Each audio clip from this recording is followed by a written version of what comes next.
Everyone, welcome back to my YouTube channel study in Bengali. রেলের group D পরীক্ষা 2026-এর জন্য আমাদের জেনারেল সায়েন্সের ওপরে যে ক্লাসগুলো করানো হচ্ছিল, আজকে তার ক্লাস নাম্বার 18।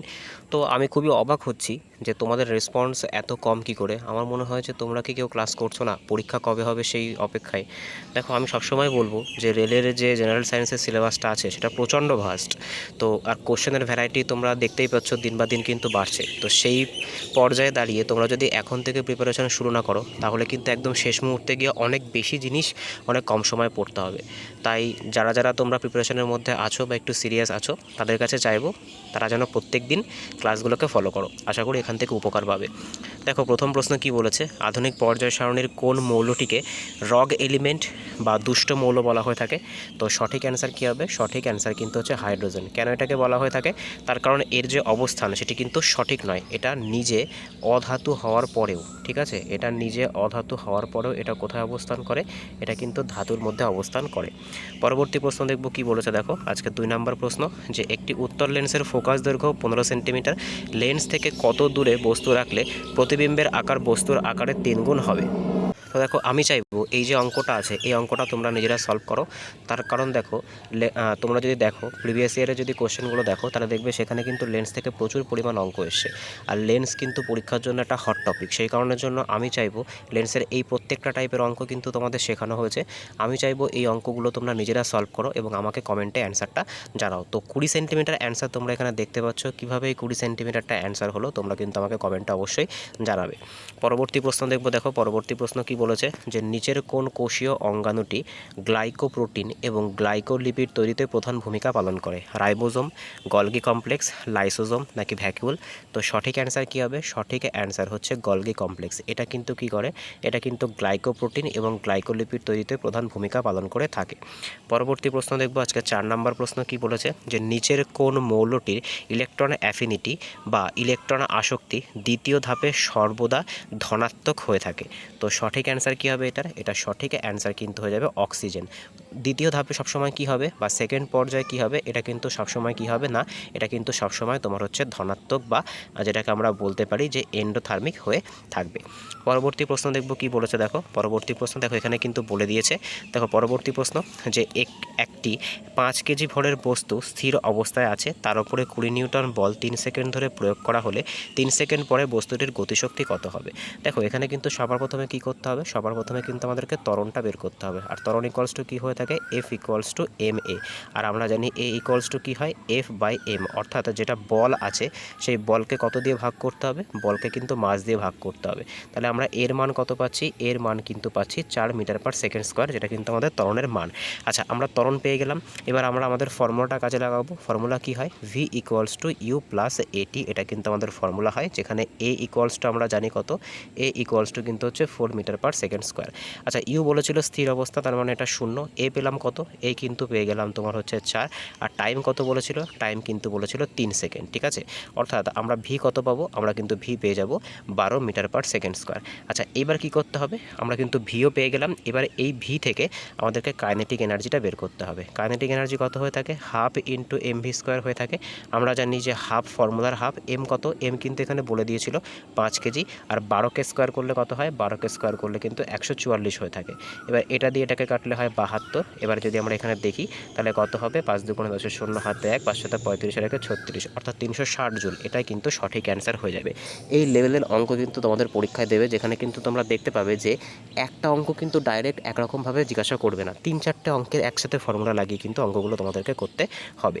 পরবর্তী প্রশ্ন দেখবো কি বলেছে। দেখো, পরবর্তী প্রশ্ন, আজকে 6 দাগের প্রশ্ন, যে শব্দের গতিবেগ কিসের ব্যস্তানুপাতিক বা ইনভার্সলি প্রপোর্শনাল হয়ে থাকে? তো সঠিক অ্যান্সার কী হবে? এটা কিন্তু ঘনত্বের বর্গমূলের কী হয়ে থাকে?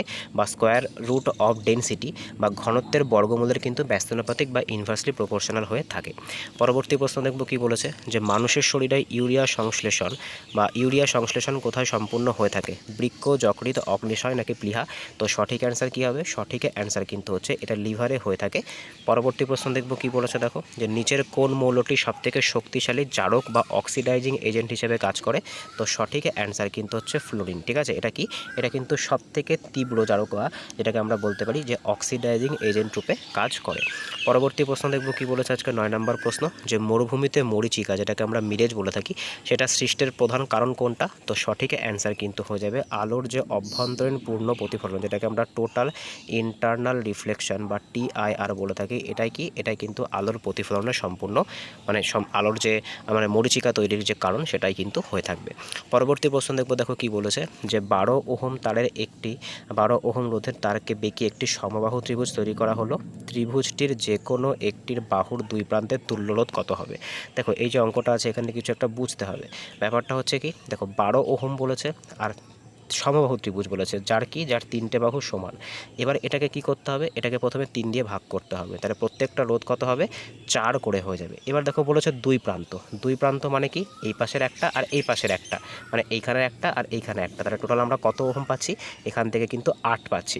তাহলে দেখো আলটিমেটলি আমরা কি পেলাম, একটা কিন্তু পেলাম আমরা 4, আর একটা কত পেলাম? 8।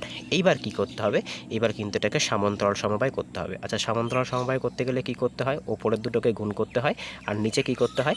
নিচে কিন্তু এটাকে যোগ করে দিতে হয়। তো 8 আর 4 যোগ করলে কত হবে? 12। যদি আমরা 4 দিয়ে এটাকে কাটি 3, এবার যদি আমরা 8/3 করি, তাহলে কিন্তু সঠিক অ্যান্সার হয়ে যাবে যে 2.67 ওহম।